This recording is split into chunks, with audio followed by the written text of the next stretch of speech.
میں یہ کوئی اپنی ذات کے لیے تو نہیں کہہ رہا تھا، میں تو اپنے لوگوں کے لیے فیصلہ کیا تھا کہ ہمیں سب سے بنانی چاہیے. ہم کسی کی لڑائی میں کیوں پڑے؟ ہمیں انٹرسٹ اپنے لوگوں کا ہونا چاہیے. یہ انڈیپینڈنٹ فارن پالیسی ہوتی ہے. لیکن جب آپ کسی اور کو خوش کرنے کے لیے اپنی فارن پالیسی بناتے ہیں اور اپنے لوگوں کو قربان کرتے ہیں، اس کا نتیجہ یہ ہوتا ہے جو آج پاکستان میں مہنگائی کی لہر ہے اور یہ بڑھتی جا رہی ہے، اور اس کا پریشر، کیونکہ آپ زیادہ پیسے دے رہے ہیں تیل کے لیے، ڈالرز آپ کے جا رہے ہیں، آپ کے ڈالر ریزروز پہ فرق پڑ گیا. آج پاکستان کی تاریخ میں کبھی بھی اتنے کم ڈالر ریزروز نہیں جو آج ہیں، جس کے اثرات اب آپ دیکھ رہے ہیں. تو تیسری چیز ہے، اسٹیٹ کی ذمہ داری ہے اپنے کمزور طبقے کی حفاظت کرنا، جس کو فلاحی ریاست کہتے ہیں. جو علامہ اقبال جب اسپرچل ڈیموکریسی کی بات کرتے تھے، وہ اس کے پیچھے کیا تھا کہ ایک ڈیموکریسی جس میں انسانیت کی قدر ہو، جو ہیومین ہو. اور یہی آج مجھے افسوس سے کہنا پڑتا ہے کہ آپ اسکینڈینیویا چلے جائیں، آپ نے اگر وہ جو سوچ تھی ہمارے نبی صلی اللہ علیہ وسلم کی مدینہ کی ریاست میں جو فلاحی ریاست بنائی تھی، آج اگر آپ نے اس کی مثال دیکھنی ہے تو سویڈن، ڈنمارک اور ناروے چلے جائیں.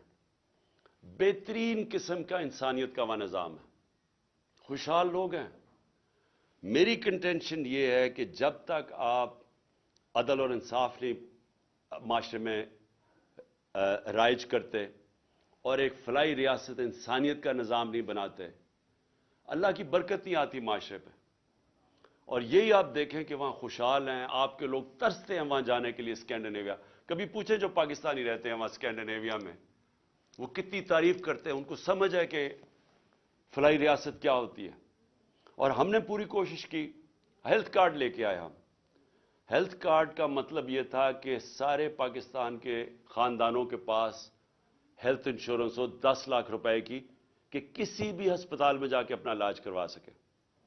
یہ اس لیے ضروری تھا کیونکہ ساری ریسرچ بتاتی ہے کہ جب بھی ایک خاندان جو غربت کی لکیر سے اوپر بھی ہے، اس کے اوپر اگر ایک بیماری آتی ہے تو وہ بیماری اور بڑی بیماری، تو اس کے لیے وہ قرضے لے کے وہ غربت کی لکیر کے نیچے چلے جاتے ہیں.